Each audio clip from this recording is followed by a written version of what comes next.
A group of high school students started a project to research a string of unsolved murders. There is no profile of this killer except for the ones the students created. What if this guy's still alive? Like, what if he comes after us? Once you start getting a few tips or a few leads or a few identifications, then the cold case isn't so cold anymore. This is Murder 101. Listen to Murder 101 on the iHeartRadio app, Apple Podcasts, or wherever you get your podcasts. It's Kate and Oliver Hudson, host of the new podcast, Sibling Revelry. That's right. We started this show because, you know what? No one talks about siblings and that dynamic. The siblings, they know each other better than anybody. Yes. You know. Listen to Sibling Revelry on the iHeartRadio app, Apple Podcasts, or wherever you listen to podcasts. Yo, what's up? It's your boy, the Kid Mero, the human do-rag flap, you know what I mean? The plantain supernova, you feel me? The God himself, your favorite Dominican uncle. And I'm back.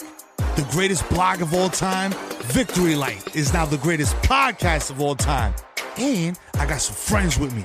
Victory Light is a fountain, so get your cup ready, because it's about to runneth over.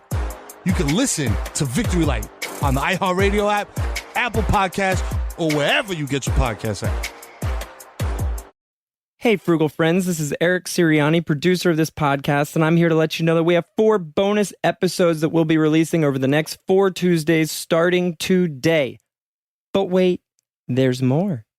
These podcasts are actually videos that we recorded at FinCon 2019 in DC, and they're also available on YouTube by searching Frugal Friends FinCon 2019 or by clicking the link in the show notes. Where's that beat? Welcome to the Frugal Friends podcast, where you'll learn to save money, embrace simplicity, and live a richer life. Here are your hosts, Jen and Jill. Welcome to another episode of Behind Two Mics with your Frugal Friends. I'm Jen. I'm Jill. And our Frugality 101 episode is our most popular episode. Ugh. Yes. Mm-hmm. It is our first episode, which is sad that so many of you got us at our worst. But now that we're much more articulate, we thought, let's make a video about it. Yes. It is. I'm glad that so many people are interested in Frugality 101, but it is interesting to hear from people. Your first episode, YouTube, podcasting, whatever, is always your worst. So thanks for sticking around, everybody. If you did, and if you didn't, I'm sorry. Then you're probably not watching this, so, so no worries. Yeah. But let's do a recap of what frugality is and an introduction to frugality while people can see our faces. Yeah. All of the faces we make when it comes to frugality. Yes. So first, we identify that frugality is not being cheap. Ooh. So essentially, if something makes your life more inconvenient or ends up costing you more in the long run, that's not being frugal, that's being cheap. Yes. So if you have to go out of your way 20 minutes to save $2 on the metro where you could just take an Uber, that's taking the metro would be cheap. And so it's spending money, even if it's a little bit more, to just have a normal quality of life and then saving money in other places. Yeah. I would also say that being cheap is taking advantage of people. I think that's a really good way of judging. Am I being frugal or am I being cheap? Because frugality will never take advantage of people. Within frugality, there is room to pay people for services. Yes. Yeah, to do it yourself too, but never to have somebody do something for you just because you want to save a penny and yet it hurts the other person. Yeah. So that for me is a really pivotal thing within the world of frugality. Yes. And our key pillar of frugality for us would definitely be a minimalist lifestyle. So you don't save money by buying something on sale on Black Friday. You save money by just not buying it and only having things in your life that you love, that are quality, that will last longer, even if you may pay a little bit more for it. but leading a minimalist life that doesn't consume. Yeah. Frugality, you will not hoard. Mm-hmm. I think that there are some pieces where it could cross over into that, and I think that's where you and I really talk about not doing that. I think it's where part of the reason why we don't coupon is because that can lead to hoarding, which ultimately for me is not being frugal, not being minimalist.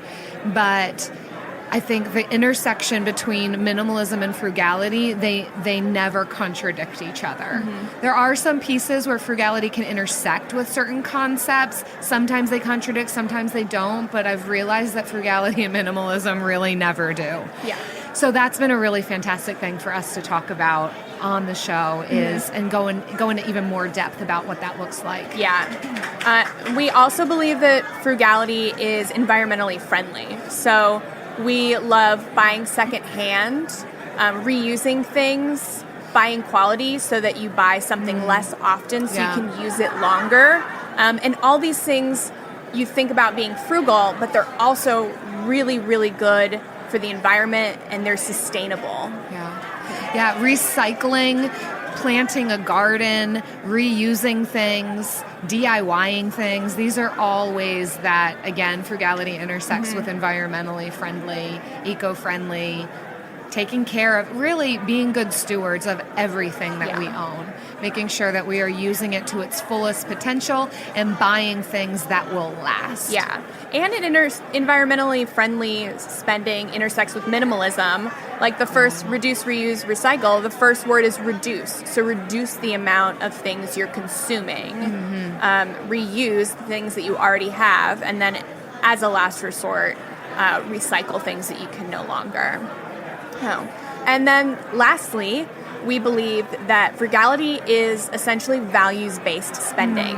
So it's not buying nothing, though that can be really helpful at times to find out what you value. But it's spending on things that you love and cherish and that you value. I think that's the biggest trap that we can have within frugality is thinking I need to spend as little as possible on everything. And so we hear this idea of don't just stop buying coffees every morning at your local coffee shop. And maybe that's the case for you, but if that's something that's really important, it's something that's valuable to you, something that brings you joy, maybe cut spending on cable, cut cable altogether so that you can go get that specialty coffee that you enjoy. It doesn't mean that it needs to look like how it looks for everybody else, that you need to save in the same way that everybody else saves. There's so much freedom in frugality. If I can add a fifth tenet to what this is, it really creates a lot of freedom. Yeah. And a lot of people feel guilt and shame for the things that they're spending on. And there's no room for guilt or shame in frugality. It really does give you freedom from those negative feelings. When you know what you value and you're spending wisely, then you can spend freely on the things that you love. And so that's why we love frugality, and we're just sharing it with as many people as possible. Boom, mic drop behind two mics. Yes. Dropping them. Probably not. I don't know how much these things cost. Probably. They're not mine. But check us out on our Frugal Friends community Facebook group. Tell us what your favorite tenet about frugality is, which one you feel you connect with most, why you like frugality. We'd love to hang out with you there. Yes, and subscribe to the Frugal Friends podcast. We have new episodes every Friday about different ways to save money, spend less, live a more minimalist and environmentally friendly life. And we'll see you there. See you there. Frugal Friends Friday, alliteration. Yes, that is behind two mics. Good All right, work. we did it. Frugal Friends is produced, edited, and mixed by Eric Sirianni.